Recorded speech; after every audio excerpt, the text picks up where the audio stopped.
And instead of feeling relieved, I felt like such a fraud. I sat in my room for 20 minutes just staring at the computer screen, just thinking, surely they've got this wrong. After months of assessments and questionnaires and an interview, at 35 years old, I'd finally been diagnosed as autistic. But instead of accepting it, I just convinced myself that I'd tricked the assessors somehow. And saying it out loud now just sounds ridiculous. Today I want to talk about what it feels like to actually be diagnosed at 35 as autistic, and why I spent months feeling like a phony, and the moments that actually made me realise that they were right after all. So you're probably wondering why, if I was so shocked by the assessment outcome, why I went for an autistic diagnosis in the first place anyway. I've been described as sensitive my whole life, and I've always had these periods of working really intensely for about 6 months and then completely shutting down afterwards, completely burning out and feeling like I just wasn't able to keep up with everyone else. But it wasn't until I completely stopped drinking in 2021 that things really started to unravel for me. Without drinking, I started to realise just how much socialising took out of me, and I kind of realised that my hangovers before weren't just hangovers, it was just like a social hangover as well. I noticed that I felt really awkward around people, and I also didn't seem to get friendship on the same level that those around me were. To me, as much as I love my friends, friendship doesn't come easy to me. It feels a bit like a job and something that I really have to think about and navigate. And there were other things that affected me throughout my whole life, which I didn't really question too much. Like, I was extremely sensitive to noise, extremely sensitive to certain type of clothing, had certain phobias of like jewelry and loose buttons. And it always made me feel really fussy and like I was a bad person if I was asking someone to not make a certain noise, because it literally would just make me feel like I was just gonna crumble inside. It was so almost painful to me to hear these things. And I'd also feel like irrationally angry when I was overwhelmed, which I now see were just complete meltdowns. To be honest, I thought it was just something that I needed to work on, and I needed to cope better and sort of fix myself. I tried to change some of these things about me, but it just didn't work.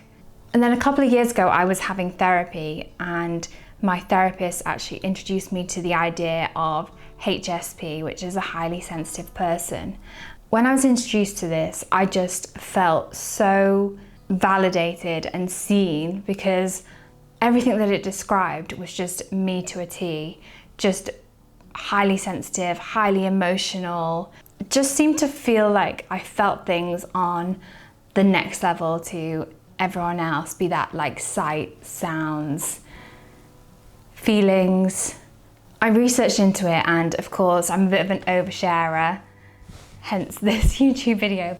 And I post about it online about HSP, and one of my friends actually messaged me and said, oh, did you know that with HSP, they actually think that it's just misdiagnosed autism? She's not a therapist, I'm not a therapist. I'm not saying that that is the case, but when I heard that, I didn't really acknowledge it too much. And I think in hindsight, it's because I felt like this piece of the puzzle that I'd found was actually being taken away from me, because I guess I thought I can't be autistic because my stereotypical idea of autism, I didn't think that that fitted in with my traits. So I didn't even question it too much at the time, and I just carried on with my life. But then as the next 2 years went on, I started to notice how different I was from the people around me in a way that I'd never really noticed it before. And I think it was partly because of going sober. And I think going sober is quite a big journey. It's a very big identity shift, and it took me a long time. And the more and more time that I spent on my own and in my internal world, I felt really, really happy. But the more that I spent in the external world, I felt really isolated and even more alone and different, and all of a sudden it was like I was sticking out like a sore thumb and I didn't feel like I fitted in. And so I read an article, and I can't even remember how I read it or why I read it, but I read an article about autism in girls, and then it was just like the penny dropped. I remember telling my husband, I think I'm autistic and I'm going to go for an assessment. With his support, I signed up for an assessment at the NHS. There were a few forms to fill in, and then a couple of months down the line, which I feel very, very grateful for, it was quite quick for me, really. I filled out some more questionnaires. My parents, my husband filled out questionnaires, and then I had my assessment, which was online. Going into the assessment, I was kind of preparing myself to not be autistic, because I didn't want to. I think it's unusual, because you're kind of like going into something obviously thinking that you have it, because I wouldn't be going for the assessment if I didn't think I did have it. And in a way, I wanted to feel validated, but another part of me, I guess, was trying to protect myself and saying, like, I probably won't be diagnosed. And when she actually said, you're autistic, I expected to feel clarity, but I just immediately felt like, what if I've tricked her? Somehow, what if I answered something wrong? And from that moment on, I went into a deep dive into autism and spent hours and hours of thinking about it and listening to podcasts and reading books and reading every single article on the internet, it felt like. And that kind of makes me laugh, obviously, because anyone that knows about autism will know about special interests, and overnight neurodivergence just became my special interest, and there wasn't anything else I wanted to talk about or look at. My husband kept saying to me, like, why are you looking at this? Why are you questioning it the whole time? But I was actually getting a lot of joy from reading about it and learning more about it, even though I was analysing every single thing that I did in my life. I would use little tiny things to prove or disprove the diagnosis. So I did drive myself a little bit wild. The funny thing is, though, the people around me weren't that surprised. My husband wasn't surprised. And when I mentioned it into a YouTube video, just like kind of off the cuff, I got a lot of comments saying, oh, I thought you were, but I didn't want to say. And a friend of mine actually said, oh, I presumed you were, which is a really strange position to be in, because as someone who has masked their whole life and has tried so hard to fit in, to realise that actually all the things that you're doing to fit in don't work or people can see right through them is really shocking, and a huge identity shift, and something that I definitely really struggled with. So yeah, I spent months sort of swinging from certainty to uncertainty and thinking about whether my issues were just trauma or whether everyone felt this way. But then the more I started to research autism, the more I felt understood, and the more I recognised patterns in myself. And it kind of wasn't one big revelation, it was just lots of tiny things building up over time, like the stimming that I would do and only being able to wear leggings when I was little, and needing tight clothing on certain parts of my body and loose clothing on certain other parts of my body, and intense interests, and particularly in psychology, which is really common and lining up my Barbie dolls when I was little, and things being about the number of things rather than the actual thing itself.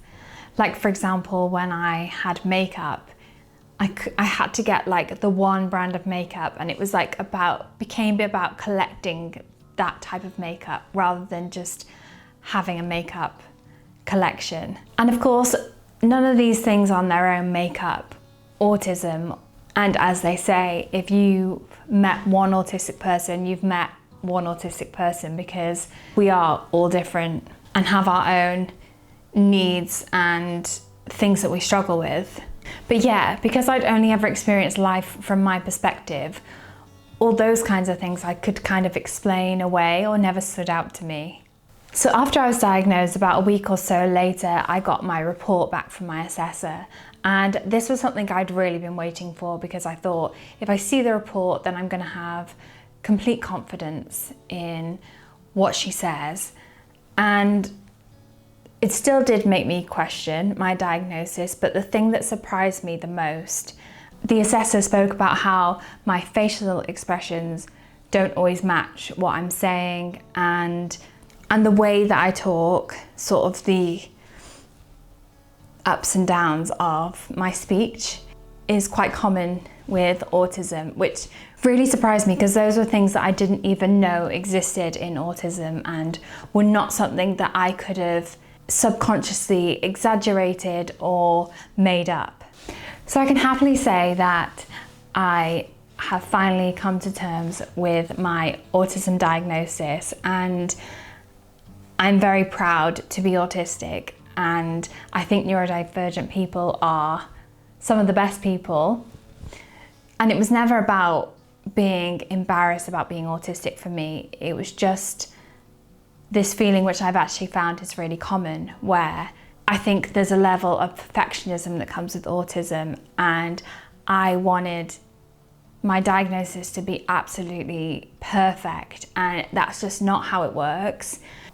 And I'd never want to take something that wasn't mine to take, like take a label that wasn't mine to take, because I know how much us as neurodivergent people struggle with life and struggle with certain things. And being autistic didn't change who I am, it just helped me understand who I am.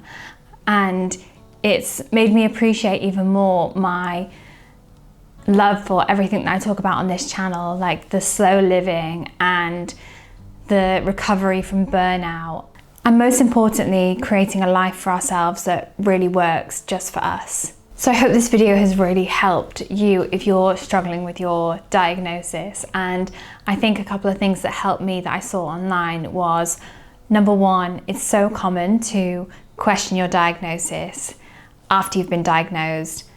And number two, autistic people don't spend hours and hours and hours questioning whether they're autistic or not. For a long time, I thought that being diagnosed at 35 meant that I needed to be someone new. But what I've realized is that actually just gave me the permission to stop fighting the person that I had been all along.